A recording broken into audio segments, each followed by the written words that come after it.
It's not working, William. I want a divorce. The manila envelope landed between them like a verdict. 40 years to the day, and this was what she chose to give him. Divorce petition. And beneath it, a lien attempt on their joint accounts. I've been seeing Mark for 3 years. It's over, William. There's no point in pretending.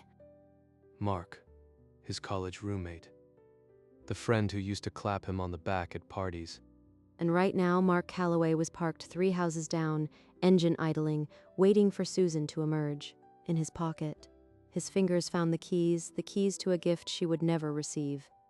He had spent 5 years building something she never even knew existed. He set the paper down and walked out, leaving her and the envelope behind. He didn't turn toward the lawyer's office.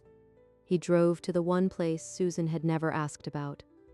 The lake appeared through the trees, and beside it, a house he had spent 5 years building, every board a promise. A 1985 diner. Susan, laughing, sketching a lake house on a napkin. Our someday house, she'd said. He had kept that napkin all these years, the ink faint, the dream never dimming.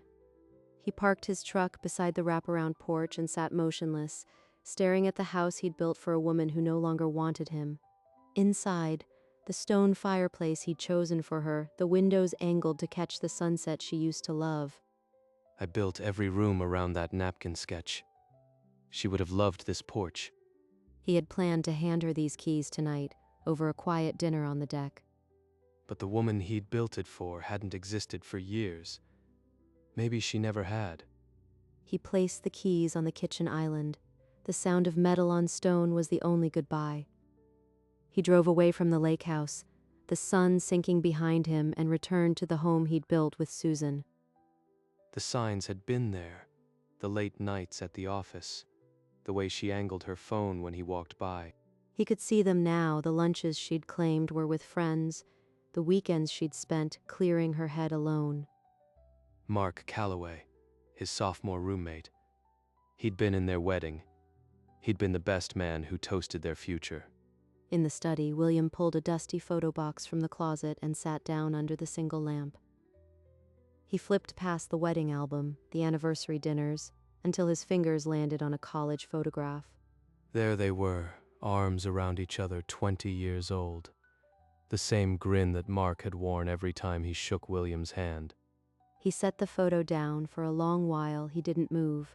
Then his jaw tightened and a decision took shape. She can take the house. She can drain the accounts.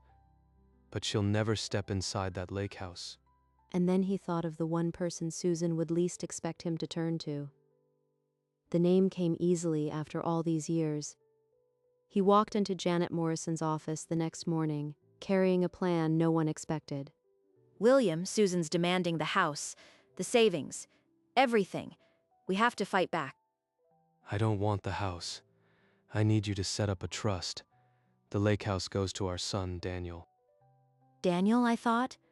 You haven't mentioned him in years. Susan said he was unstable. That was the lie she spread. Daniel saw her with Mark when he was 19. That's why she threw him out. The memory was sharp, Susan jabbing a finger toward the door. Daniel's face crumpling as she screamed. He'd packed his duffel bag in 10 minutes, refusing to cry in front of her. And you didn't fight for him? You just let him go? I was a coward. I believed her. It's the biggest regret of my life. By sundown, the irrevocable trust was signed. The lake house belonged to Daniel Reeves, sole beneficiary. Hours after the trust was signed, William returned to the lake house to retrieve the keys he'd left on the kitchen island. The silver heart charm was cold in his palm as he picked them up, the weight of what they represented settling in his chest. On the long drive across town, he rehearsed a dozen versions of the same speech, none of them feeling right. Daniel's apartment was a third-floor walk-up in a building that had seen better decades, a far cry from the home he'd grown up in. What if he slams the door in my face? What if he's moved on and doesn't want anything to do with me? Dad? Neither man spoke. The space between them held a decade of silence. I need to tell you the truth, Daniel. Can I come in? Daniel stepped back, his face unreadable, and let his father pass, a shadow crossing his features.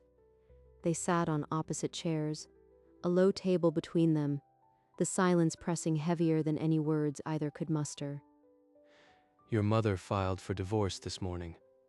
She's been having an affair with Mark, my old college roommate. It's been going on for 3 years. But I'm here because I owe you the truth about why she threw you out. Daniel's face froze, the old wound reopening in an instant. You saw her with Mark when you were 19. That's the real reason. She twisted it to make you the problem. He watched the realization hit, the years of self-blame crumbling silently. I built a house on the lake, the one your mother drew on a napkin 40 years ago. It's yours. I put it in an irrevocable trust. You're the sole beneficiary. He placed the keys in Daniel's palm, the silver heart charm glinting under the dim light. A house. The house she dreamed about, and his father had built it for him. Why now, Dad? After all these years, you show up with a house and a truth that turns everything upside down. Your mother filed for divorce this morning. She demanded everything, but the trust I set up protects the lake house. It's yours. I should have fought for you when she threw you out. I believed her lies. That's my biggest regret. The confession hung in the air, raw and unvarnished, a wound reopened. I need time, Dad. This is a lot to process. Take all the time you need. I'll be at the lake house when you're ready. He stood and walked to the door, pausing for a moment, hoping for another word. Then he was gone, and Daniel was alone with the keys and the truth. Daniel turned the keys over in his hand, the silver charm cold against his palm. He needed to see the lake house with his own eyes, to walk through those rooms, before he could believe any of this was real. At a quiet corner table, Susan laid out her battle plan over oysters and champagne. William won't fight. He never does. The house, the accounts, it's all negotiable when you have leverage. And what about Daniel? If he resurfaces, he could complicate things. Daniel is no threat. He's been gone for years, and he blames William, not me. Mark said nothing, but his fork stopped moving, the silence hanging over the uneaten food. The trust is airtight. Not even Susan's lawyers can punch a hole in it. I've already spoken to Daniel. He's not ready yet, but the house is his. Good. Because once we walk into that mediation room, we don't get a second chance. I understand.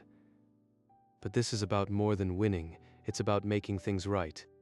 The mediation was set for the 15th. All he could do now was wait and hope Daniel would stand beside him. The night before the mediation, he drove to the lake house through empty roads, the truck's headlights sweeping across the dark water like a searchlight.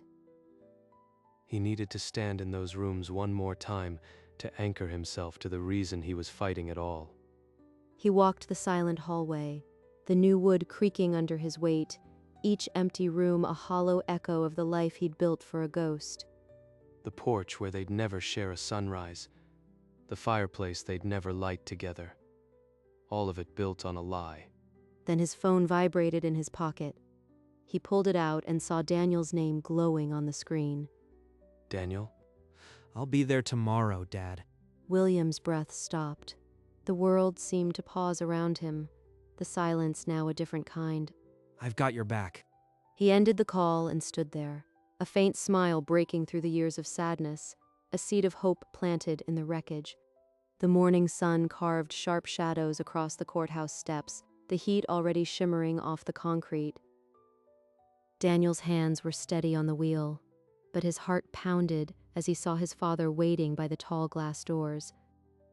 Thank you for coming, son. I wasn't going to let you stand there alone. Not again. They stepped into the neutral room together, the long polished table reflecting the fluorescent lights like a mirror waiting for truth. Minutes later, the door swung open and Susan Reeves entered like a verdict, her attorney close behind, a smugness clinging to her pearls. What is he doing here? Mr. Reeves is here as a witness to his inheritance, which is exempt from these proceedings. In the gallery, Mark Calloway leaned forward, the confidence draining from his face as the room tilted. The mediator called the session to order, and Susan Reeves finally understood she was no longer in control. My client demands the marital home on Elm Street. 50% of all liquid assets and spousal support commensurate with the marital standard of living. We built that life together. I deserve my share. Janet Morrison opened her briefcase and placed a bound document on the table, the word irrevocable visible on its cover. The Reeves Lake House was placed in an irrevocable trust 5 years ago. It was never part of the marital estate. Susan's hand reached for the document, her eyes scanning the pages, her composure draining line by line.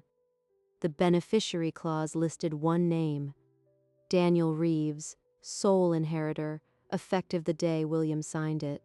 That's impossible. I would have known if my husband built a house. You would have, Mrs. Reeves, if you hadn't been occupied elsewhere? This trust is clearly a fraudulent conveyance designed to shield assets. But Susan wasn't listening. She was staring at her son's name on the paper, and the lie she'd built her life around was collapsing. Janet gestured, and Daniel rose, the sound of his chair echoing in the sterile room. Every eye followed him. My father spent 5 years building a lake house, and he put it in my name. I'm the sole beneficiary. That means nothing. He coerced you. You didn't let me speak then. You threw me out when I was 19 because I caught you with Mark. You told everyone I was dangerous, but I was just a kid who knew your secret. Briggs stood, waving the trust document. This is a distraction, but the mediator cut him off with a raised hand. I'm not asking for anything else. I just want the truth on record. Susan's hands trembled. The confident woman who had walked in was gone. The mediator rapped the table. We'll take a recess, 15 minutes. Slowly, the lawyers filed out. Daniel and Janet followed. Only Susan remained, frozen in her chair. Susan pushed through the door, her heels clicking down the hallway until she intercepted William outside the restroom, her eyes wild. How dare you turn my own son against me? That house was supposed to be ours. You promised me a lake house. We can still fix this. Drop the trust, say it was a mistake, and I'll make sure you're taken care of in the settlement. You built this, Susan. I just finished it. Her mouth tightened, the words dying before they reached her lips. She had nothing left to bargain with. He walked back into the room without another word, leaving her standing alone in the corridor, a woman who had just run out of moves. When Susan re-entered, her attorney was already shuffling papers, his earlier bluster replaced by a tight, desperate whisper. The mediator returned, and the air grew heavy. All eyes were on Susan, but she stared only at the trust paper. Janet Morrison slid a summary sheet across the table. The lake house is non-marital. Any claim on it is frivolous. Susan Reeves stared at the paper, and for the first time in 40 years, she had no argument. This trust is a transparent attempt to defraud my client of marital assets. We demand a forensic audit. Every dollar is accounted for. The trust predates the affair and the divorce filing. It's bulletproof. The mediator looked from one lawyer to the other, then closed her notebook with a definitive snap. The Reeves Lake House is deemed non-marital property outside this proceeding. Susan's face went slack. In the gallery, the scrape of a chair broke the silence. Mark Calloway was on his feet, his face a mask of panic. Susan turned, her eyes locking on him, a silent plea dying in her throat. He didn't even look at her. He stepped into the aisle, the confident man from lunch now a hunched figure retreating from the wreckage. The heavy door swung open, flooding the dim room with harsh corridor light, then shut with a thud that felt like a verdict. Through the window, Susan could see his car pulling out of the lot, his brake lights flashing once before he was gone. The man she'd betrayed her family for had just walked away, and Susan Reeves was finally completely alone. Susan clasped her trembling hands, her voice, once iron, now barely above a whisper. Alimony. I need something to live on. Given my client's documentation of her extramarital affair and the non-marital trust, we suggest a nominal settlement. The mediator wrote a figure on her notepad and pushed it forward, a tenth of what Susan had demanded. Susan lifted her eyes to William, searching for something. Mercy, familiarity, the ghost of 40 years. He only stared at the table. She rose without a sound, her purse clutched like a life raft, her attorney trailing behind with a cardboard box of failed arguments. The door closed behind her. The room exhaled. Janet touched William's shoulder, murmured something about filing the order, and followed the others out, leaving father and son alone at the long table. It's really over, isn't it? Yes, it's over. They sat without speaking, the silence no longer heavy but clean, a room finally emptied of lies. They gathered their coats and stepped out of the courthouse into the late afternoon sun, the city noise a distant hum. What now? We go home. The real one. They climbed into the familiar truck, the engine rumbling to life as the city faded in the rearview mirror. The lake appeared through the trees, and behind it the house, no longer a monument to a lie, but just a house, waiting.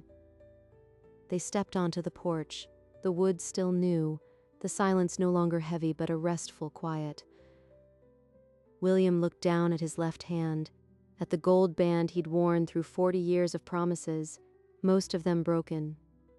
Slowly, deliberately, he worked it off his finger, the skin underneath pale and unmarked.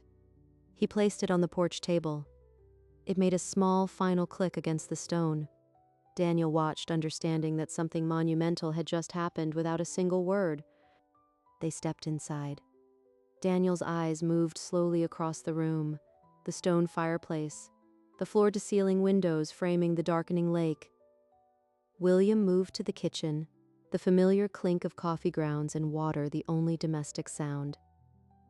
Daniel stood by the window, his reflection ghostly in the glass, the last light catching the lines on his face. 2 steaming mugs appeared. William handed one to his son without ceremony. They returned to the porch, settling into the rockers, the creak of wood blending with the lapping water. Neither spoke. The silence was easy now, no longer a wall but a shared existence. Daniel dug into his pocket and pulled out the keys. The silver heart charm caught the last light. He turned them over, studying them, as if they contained a language he was just beginning to learn. William watched, a faint curve on his lips, and said nothing. The porch light flickered on automatically, a soft glow against the deepening dusk. When they went inside to warm the coffee, Daniel's eyes caught the small frame on the mantel, a yellowed napkin, the ink still faintly legible. Is that the napkin? The one she drew on? The very one. I kept it all these years. He had built every room, every angle around that sketch, a promise she never knew he'd kept. She drew it in a diner in 1985. Said it was our someday house. I never forgot. She never deserved this. Not the house. Not you. William nodded, a silent agreement that didn't need words. They stepped back onto the porch. The first stars were pricking the velvet sky, the lake a dark mirror beneath. They settled into the rockers, the creak of wood blending with the distant lap of water, the silence profound but full. For the first time in years, the Reeves men were home. The morning arrived unannounced, the lake a mirror of pale gold. Daniel woke on the porch sofa, the blanket twisted around his ankles. From the kitchen drifted the smell of fresh coffee. William was already up, his hands steady on the French press. He filled 2 mismatched mugs and stepped onto the porch, the screen door closing behind him with a sigh. You're up early. Old habit. The sun doesn't wait. They sat in the rockers, the wood creaking its familiar song, the morning quiet wrapping around them like an old coat. I think I'll stay for a while, if that's all right. It's your house. A small smile passed between them. No further words needed, a silent pact sealed by the first full day of whatever came next. Across the water, a heron rose from the mist, its wings slicing the still air, the lake accepting the disturbance without complaint. A month later, A for sale sign stabbed the lawn of the Elm Street house like a punctuation mark. The driveway stayed empty. Mark Calloway's car was just another thing that had vanished. At the lake house, the day started with coffee and quiet, and ended the same way, with fishing in between. You think the fish even remember we're here every morning? William only smiled, the creases around his eyes deeper than before but softer. By evening, the windows glowed amber against the darkening water, a beacon for no one but themselves. They'd sit on the porch rockers, the same ones that had waited silently for so long, and listen to the night. It wasn't the life William had planned. It was better because it was built on truth. Daniel slept without the old nightmares now, the weight of a stolen decade slowly lifting. And slowly, the lake house stopped being a monument to a broken promise and became simply home. One morning, a letter arrived at the lake house. The handwriting on the envelope was unmistakably Susan's. William slid a thumb under the flap, the paper tearing with a sound that cut the quiet. Daniel, pouring coffee, looked over, his eyes narrowing at the familiar script. He watched as William read, the silence heavy but not threatening. The letter asked for a meeting, a second chance, invoking 40 years of history. William folded the page once, precisely, his expression giving away nothing. Then he tore it in half, the sound final as a closing door. He dropped the pieces into the trash can by the sink. Daniel said nothing. He just handed his father a fresh mug of coffee. And the morning went on, the lake light unchanged, as if the past had finally been put where it belonged. The sun was melting into the lake as they walked down to the dock, their footsteps the only sound on the weathered wood. Thank you, Dad. William laid a hand on his son's shoulder, the gesture saying everything no words could hold. They stood in the quiet, the sky bleeding orange and pink, the water a mirror accepting the day's end. The lake house windows glowed, catching the last light, a beacon of everything that had been reclaimed. After a moment that stretched into forever, they turned and walked back up the dock, side by side. The screen door closed behind them with its familiar creak, a sound now belonging to a home. The light faded from pearl to deep indigo, and the first star pricked the horizon above the silent lake. The house glowed against the darkening forest, the porch light on, waiting for nothing and no one, and the lake murmured softly against the shore, as if approving.